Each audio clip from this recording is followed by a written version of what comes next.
these are state of the art. There's a lot to learn, there's a lot to absorb. They call us right now, this time is the red zone, where we're ready to open up and we're right at the goal line, trying to get the animal shelter. It's going to be great for the citizens.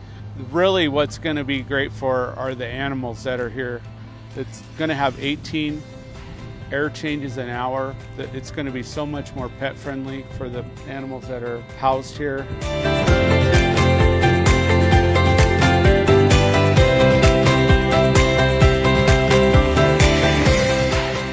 My mind is blown. It's gorgeous in here. It's so very exciting to just see this new space and imagine how much easier and better our workday is going to be in here.